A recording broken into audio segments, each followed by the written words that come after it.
go back to the very beginning. First of all, I want to introduce you to someone very special to me.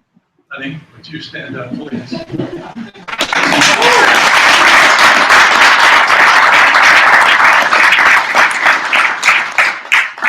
don't dance and sing.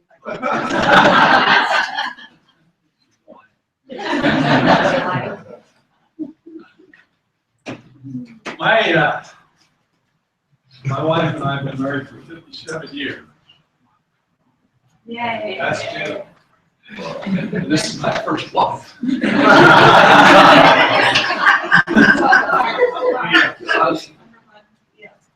I remember an occasion when, for about a 2 or 3 year period, I basically really didn't have a wife. For like 6 months out of the year. That was because she was sick. Pat has had problems with allergies for a long time. And she would get allergies so bad every year that she'd get sick.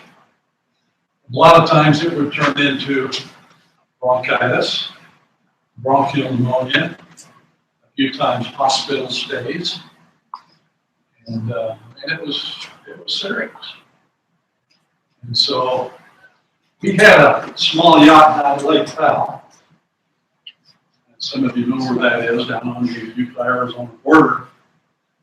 And a partner in that boat was a chiropractor. And that particular chiropractor was also running at the time a small nutrition company here in Ogden, Utah. And he said, "Let me see if I can help." We were open to anything. We've been to a lot of different doctors and tests, and we didn't make them. None of which seemed to help.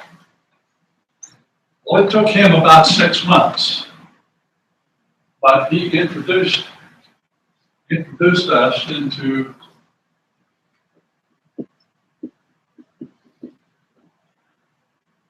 nutritional products. It took him about 6 months to turn my wife around. He literally gave me my wife back. Now, his company, the nutritional company that he was running and really a part owner in, was selling product to lay people. And he approached me and he says, "Chuck," he says, "you've been a business consultant for a good many years," and I have, almost 20 years. Business consultant, primarily startup corporations with mergers, acquisitions, and marketing, business plans, all of those kinds of things. And he approached me and he says, "Chuck," he says, "would you help us out? I want to sell products to doctors." And he said, "We have no marketing at all to doctors." And so we signed a contract. I was interested because of my wife's experience, or our experience together, if you will. And so I went to work for them as a consultant. After about 2 years into the contract, when things were really starting to roll well, and the money was starting to come in pretty good, they had a big family feud. And so this family feud really just exploded the company. And so I was, very concerned. And so the first thing I did is I tried to buy the company out. And I used to carry in my briefcase, I'd carry cashier's checks ready to, when they were ready to sign, I was ready to pay, and we were ready to go. We scheduled a seminar in Acapulco, Mexico. And one of the presenters, through some acquaintances of mine, one of the presenters at that was Dr. Bruce Halstead. And what Dr. Bruce Halstead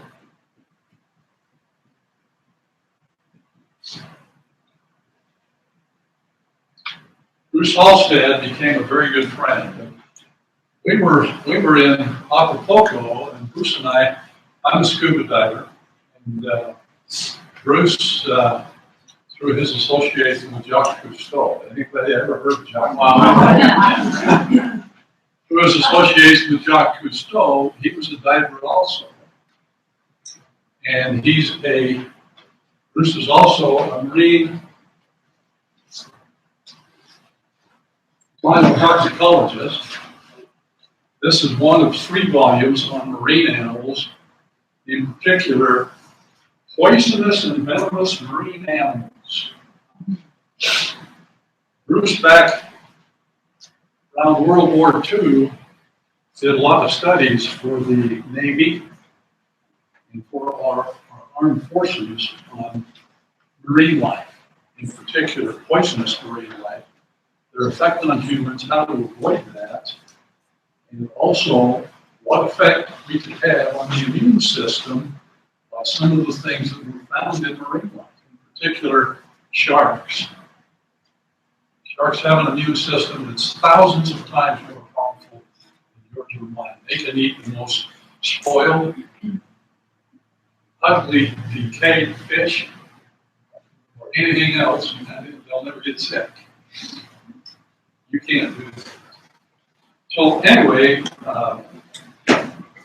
Bruce and I were doing a lot of scuba diving in Acapulco together. And just to give you an idea, any of your divers, you'll appreciate this. But you go to fill your tanks, your dive tanks, and the first thing they ask you for is your certification card. Bruce didn't even have one. And he'd been diving for years and years and years and years with Cousteau and his organization. Cousteau actually invented the regulator. Did you know that? He actually invented the regulator. And it controls your airflow. So you don't die when you go underwater. And so I had to use my certification card to get some tanks filled for Bruce so we could go dive. Anyway, we enjoyed that time, and it was a great experience to be on. At dinner one evening, I was talking to Bruce, and I said, Bruce, I'm trying to buy this company. And he said, Chuck, don't do that. My advice to you is to start a new company.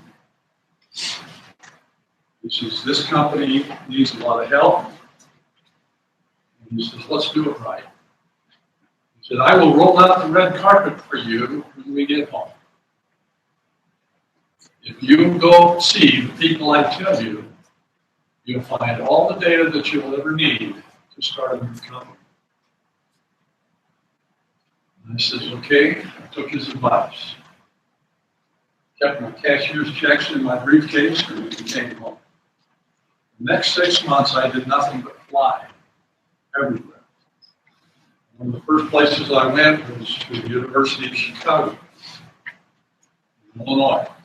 I met Dr. Norm Farnsworth, who was a close friend of Bruce Halstead. And they had a research program that they've had ongoing for some time. And that research program was research on herbs and what they were used for all over the world. And they had it all on a computer program. And so I had access to all of that data. Another thing through Dr. Farnsworth and Bruce Halstead was available to me was a list of 200 herbs worldwide that were the most effective for health problems. A list of 200. And the World Health Organization has put that together over many, many years and millions of dollars. I had access to that. It wasn't public. Another thing I had access to was some information to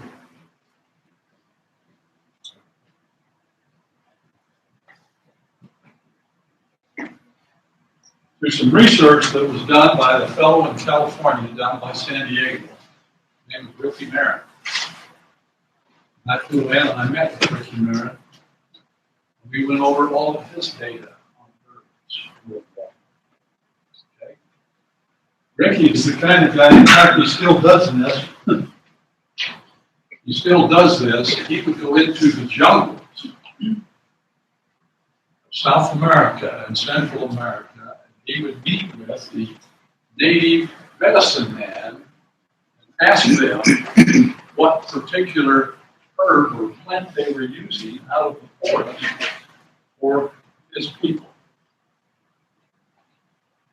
And then he would take samples of those, bring them home.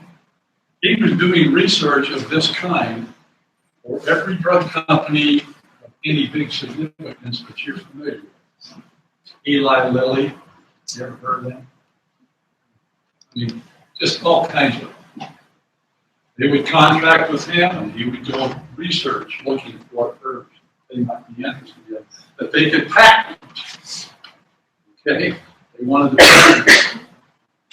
Anyway, I had access to all of that data with Bruce Halstead. There are a lot of other sources that I can tell you about. But in the interest of time and covering a lot this morning, let me just say that we had all this data, and for 6 months, all I did was travel. Now, this was in 1980. We wanted to put together a line of products that were very effective. We wanted to put together a line of products that were unique and different. And above all, they had to work. Because if they didn't work, if they weren't effective, forget it. Now, we were interested in a niche market in particular, and that was the professional, healthcare professionals. And I don't know whether there are healthcare professionals here today. I know myself. We were interested in marketing to healthcare professionals, and so we had to be very careful about what kind of product we put together. Now, there are several different ways that products go together. There are products that are single herbs, where you just take one herb and you say, well, this works for this, and this. And then everybody says, oh, it works for everything. Well, that's a myth. There are combinations, okay, where you put a couple of things together and it makes it a little better, da-da-da-da. And then there's what we call a formula. Now, obviously, in a formula, you can put together a whole lot of different things. In a formula,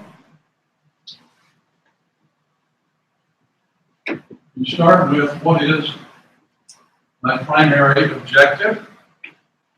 What is it that we're trying to do with this particular product?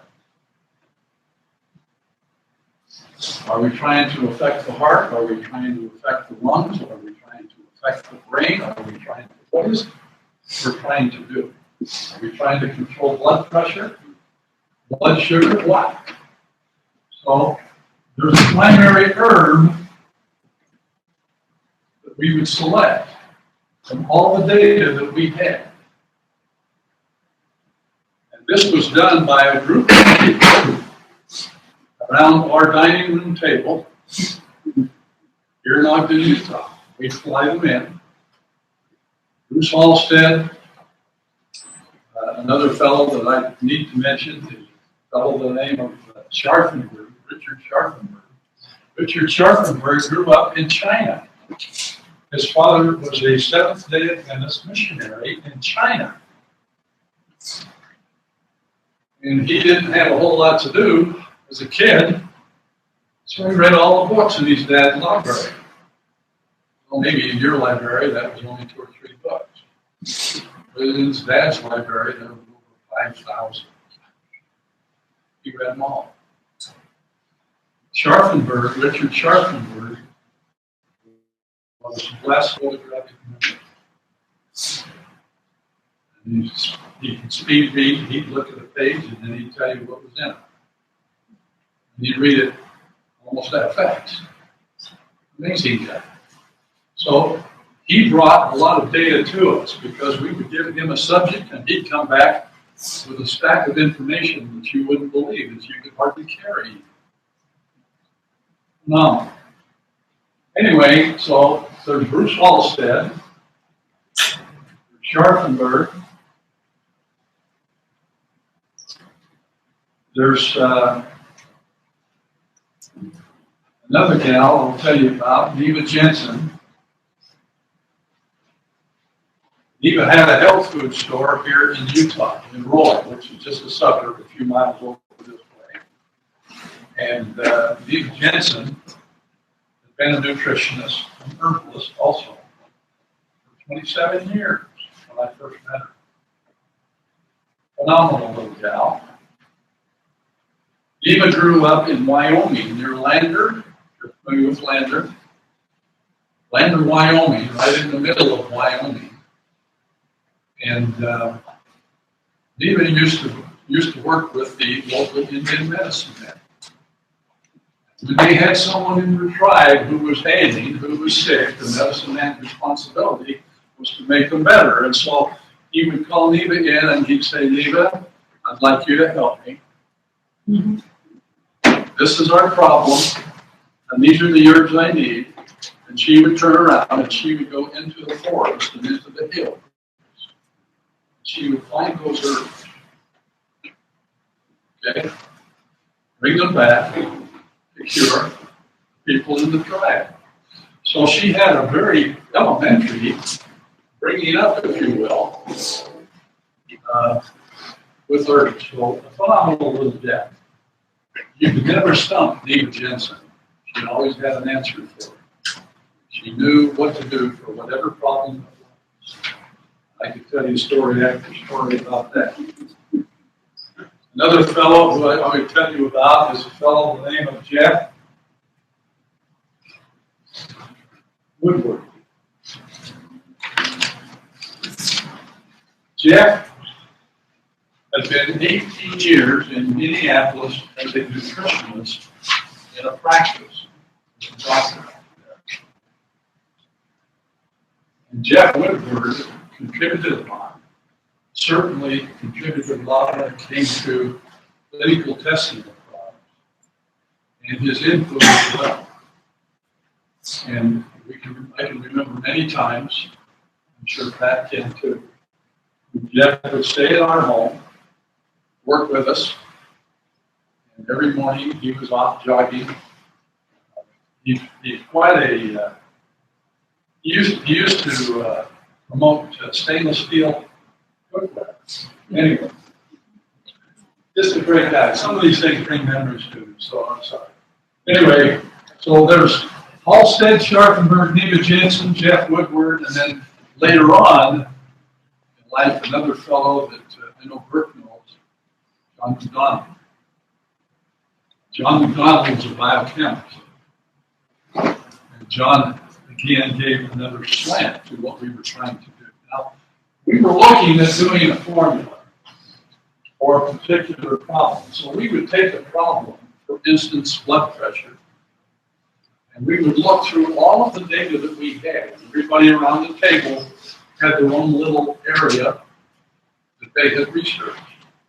And we would say, okay, well, for blood pressure, what particular herbs stand out? We had a list of the 200 most important herbs in the world. We had all the data from Dr. Farnsworth. We had all of the information from Scharfenberg. We had a lot of data. I turned all this to my son. And so we would determine what we were trying to accomplish, and we determine the primary herb, and then we would determine the secondary.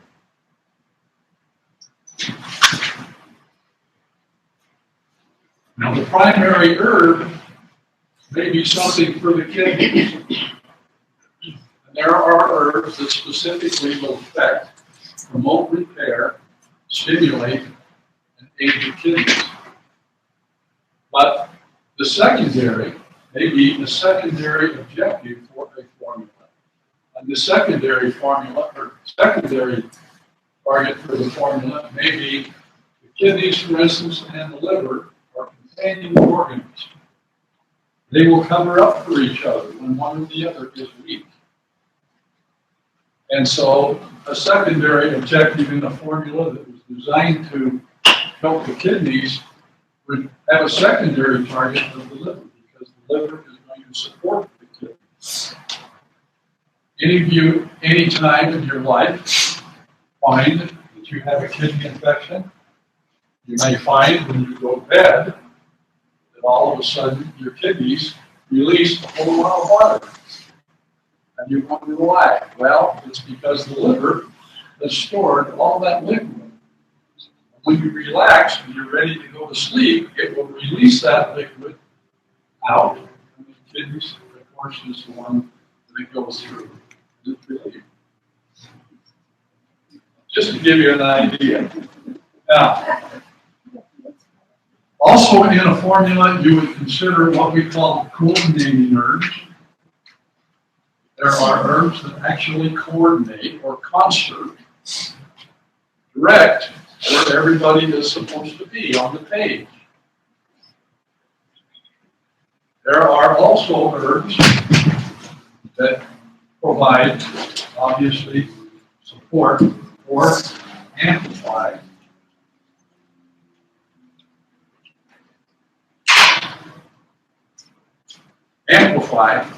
the activity that you're trying to do. Now, the combination of all of this is what we call synergistic.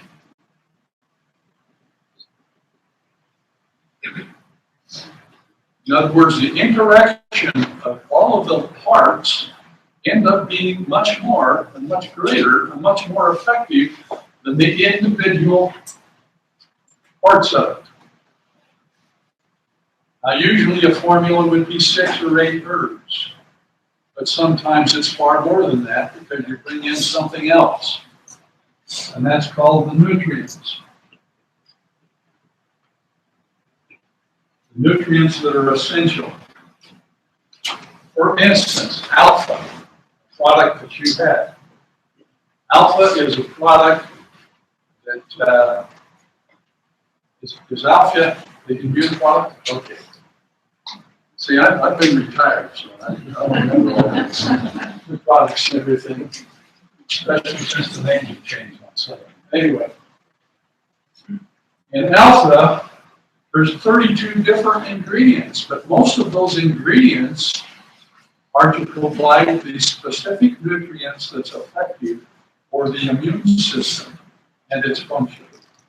And without those building blocks, without those nutrients, I don't care what you do to stimulate the immune system, it's not going to work. They've got to be present. Okay? And there are a lot of body functions where you need building blocks, or you're not going to get better. Okay? So, that's, I know that's a little complicated, and that's a very quick thumbnail sketch. That's what you call a formula. Why is a formula so much more effective than a single herb?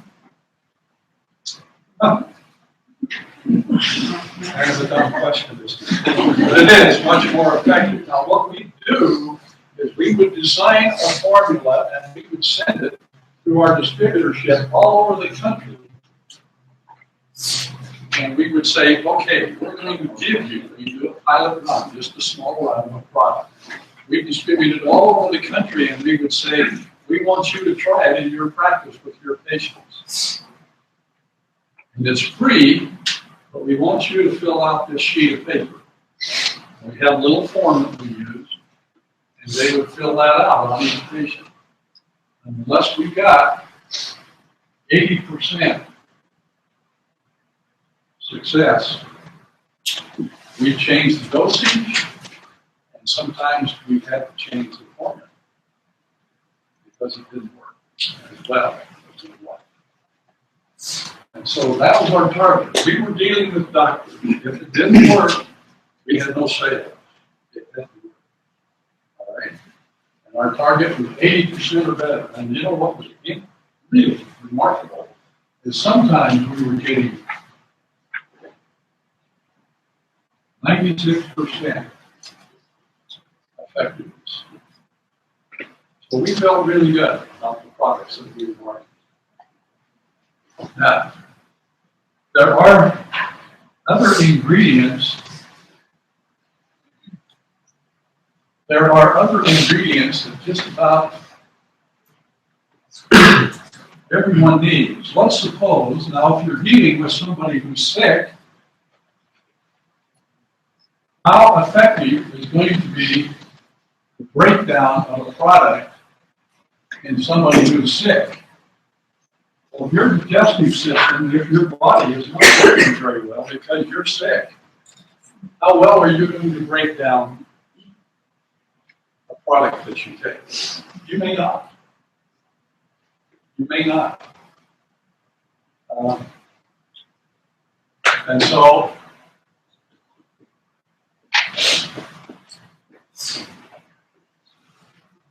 vegetable enzymes. Dr. Millet will attest to this, but he adds vegetable enzymes to every product that he makes. There are a couple of exceptions. By and large, you'll find enzymes in every product that he makes. The reason for that is the enzymes are the key, the catalyst that helps break down the product so that you get full efficacy, full benefit from what you take. Especially if you're sick.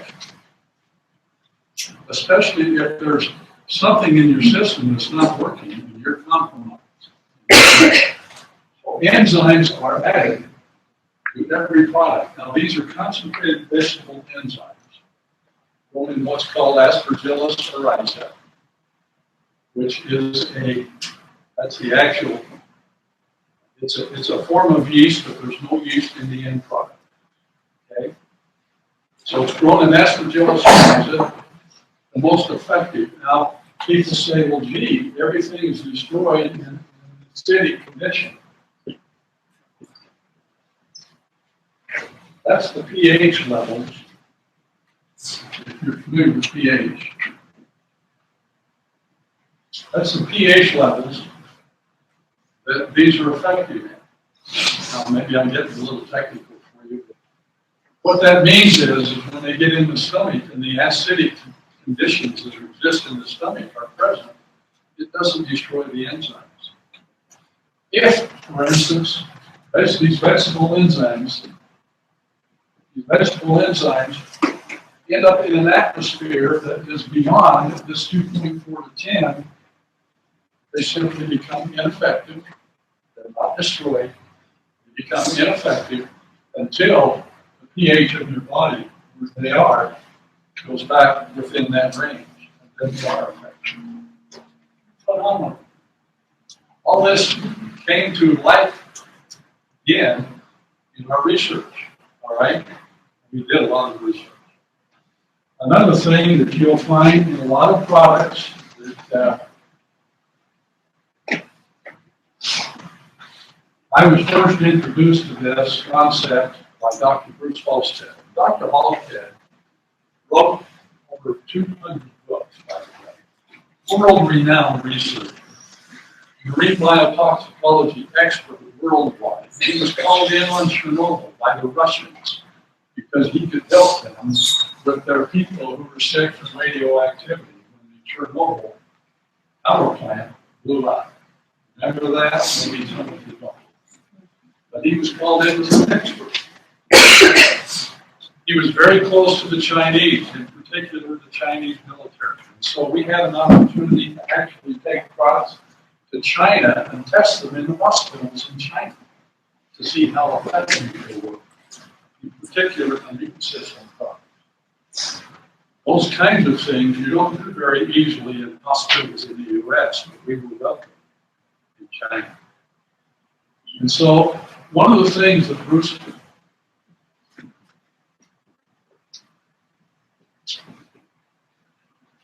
introduced me to was adaptogenic compounds. I'm not going to go into a lot of detail, but adaptogenic compounds are simply compounds, herbs, when they're ingested into your body, have an effect all the way down to the RNA, DNA, which is your cell. Okay, it has an effect all the way down to your RNA, DNA level in the body. And they normalize, balance out those cells so that they are more effective. So adaptogenic compounds are key. Adaptogenic compounds are key in things like cancer, abnormal cell development. Anyway, I've got signals out here like that. All right, the other thing that you'll find in a lot of products is minerals, in particular, trace minerals. One of the things that we have done very effectively in this country, as well as many places of the world, is we have been able to deplete our soil from the trace minerals that were originally there. Trace minerals are essential for the utilization of the other minerals that we take into our body. Unless those trace minerals are present, a cell and the interchange into or out of a cell cannot take place. The major minerals like calcium, magnesium, they can't go in and out of the cell unless the trace elements are there. They're the catalysts. And so in a lot of products that are trace minerals, these are added in a lot. I'm going to look at my notes when my time's up. You know, this company, we ran for 25 years. And we're not billionaires. We're just simple down-home folks. But you know, there's been always something that, to me, is probably the most important thing that I could ever do. And that is maintain your integrity. Remember who you are. And I feel comfortable in recommending to anyone these kinds of products. There are many more products yet to come. But we're in the original professional line. But for 25 years, we did not sell a product to anyone unless they were a licensed professional in the healing arts. You have an opportunity to utilize these things with your friends, your family, and yourselves. It's a great opportunity. God bless each one of you. Thank you.